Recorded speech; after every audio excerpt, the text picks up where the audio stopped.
वैसे संसद भले ही नहीं चल रही है, लेकिन उस मुद्दे पर सरकार ने लिखित जवाब जरूर दे दिया जिस पर 20 जुलाई से पहले देश भर में हंगामा हो रहा था।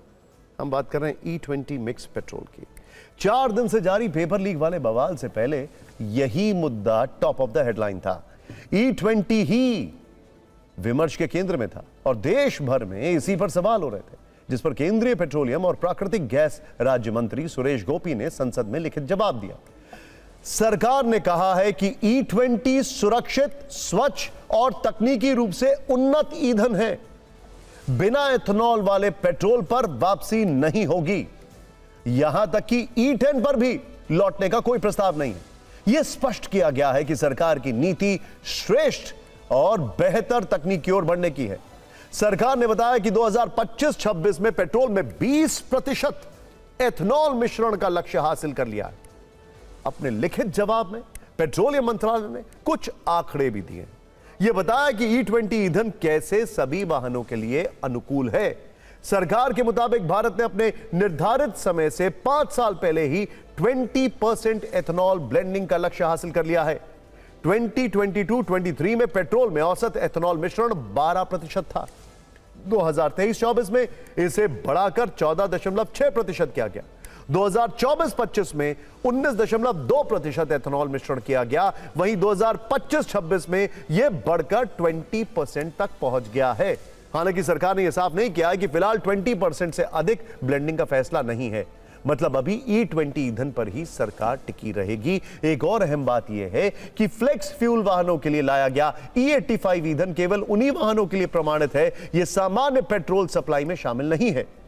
सोशल मीडिया पर यह दावे हो रहे हैं कि E20 से ईंधन से इंजन खराब होता है।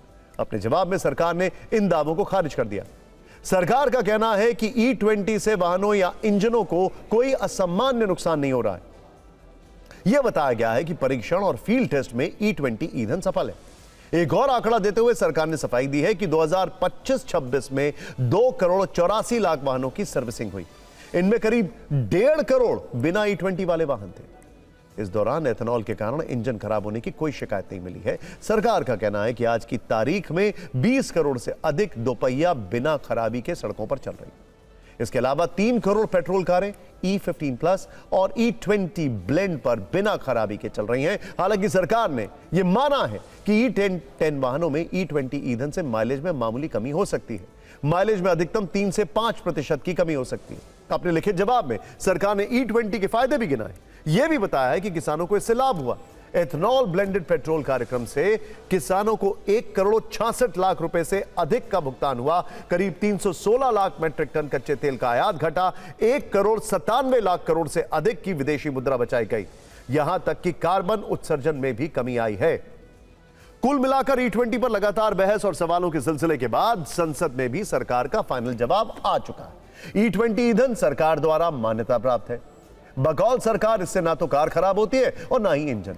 अगर माइलेज थोड़ा बहुत ऊपर नीचे हो भी रहा है तो शायद लोगों को इसके साथ रहने और चलने की आदत डालनी होगी, क्योंकि फिलहाल यही सरकारी समाधान है। पेट्रोल पंपों पर वही E20 ईंधन मिलता रहेगा, जिससे गाड़ियों के खराब होने के दावे पिछले कई दिनों से सोशल मीडिया पर किए जा रहे हैं। सवाल यह है कि पेट्रोल पंपों पर ऐसा कौन सा टेस्टिंग मीटर लगेगा, ऐसा कौन सा मानक लगेगा जो यह निर्धारित करेगा कि उसमें E20 20% ही है, उससे ज्यादा नहीं, कि पेट्रोल पंप वाले धोखा नहीं दे रहे हैं।